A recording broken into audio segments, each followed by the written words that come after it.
I think I have the best job in the world because this is a very new startup working in a new way in interdisciplinary fashion on some of the deepest challenges of our time. The challenge for us is to bring the best scholars from Oxford together working on the very big issues which will change the nature of the 21st century. It's interdisciplinary. It brings together people from about 30 departments across the university, and you'll be hearing from those focused on health today. The challenge, of course, is to ensure that the future is much better than the past, that this century is a century where we can harvest the benefits of technology and our know-how to ensure that it's a period of what one might call eco-affluence, where the bottom billion might be brought out of poverty, where diseases might be eradicated, and where opportunity for all is spread more widely. So that's the upside potential. And that really builds on this remarkable period over the last 40, 50 years of intense globalization, where we've seen these benefits being reaped. Life expectancy at birth, income per capita, literacy, all of these have improved at levels unseen in history. So the question is, will this continue? Can we help it continue? Or are we about to hit a brick wall? The brick wall is what Martin Rees, the president of the Royal Society, would call the 50% chance that civilization will not survive the 21st century for a whole variety of risks, mainly man-made. And so we want to ensure that we greatly minimize this risk, that we reduce it to negligible amounts through putting great scholarship together. The future is always different to imagine. The best minds with the best institutions, brilliant data sets, always get it wrong. And we've seen this very clearly in recent predictions of the financial system, of the US presidential elections and so on. It's not because they're not wise. It's not because they don't have the information. It's because they don't understand the underlying complexities and trends. Our Institute of Aging is looking out over the next 40 years, and you see this dispersion of 4 billion people in predictions on aging to 2050.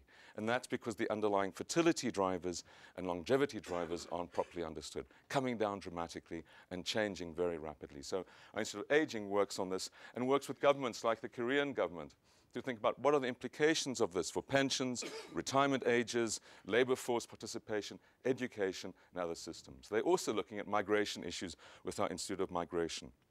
There'll be a deficit of about 200 million people in the labor forces of the rich countries over the next 40 years. The labor force coming down from about 800 to just over 600. And the question is, will migrants be able to make up a large part of that? And we think they should, but that the contribution of migration will be rather small compared to the nature of the deficit. So key questions facing us in these areas, which really need very deep analysis. And similarly, key questions on the climate cycle.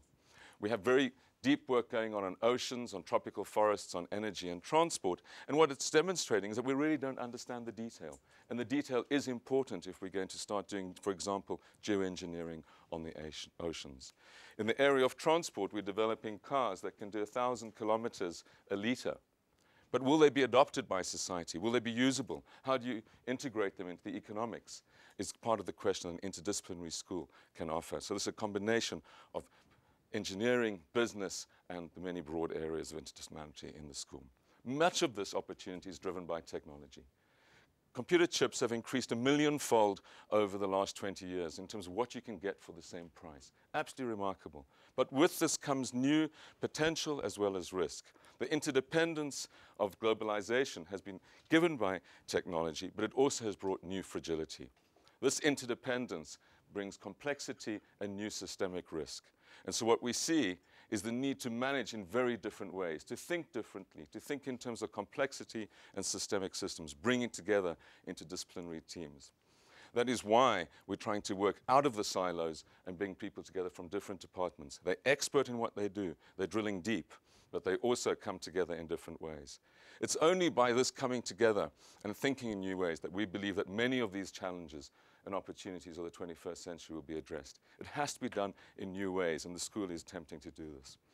A key question underlying a lot of this is how will we begin to manage in a new world? What global institutions will there be that can help us? And what we've seen in recent years is just how dramatically out of date the existing system is, how it didn't predict and now it cannot manage the financial crisis. But this is certainly true of the other systemic risks. So governance is a major issue and broad concern across the school. The 15 institutes of the school are clustered in the areas that the Vice-Chancellor mentioned. We're aiming to get them to work together as much as possible, and of course to work with you in many ways to try and manage these major challenges of the 21st century. Thank you.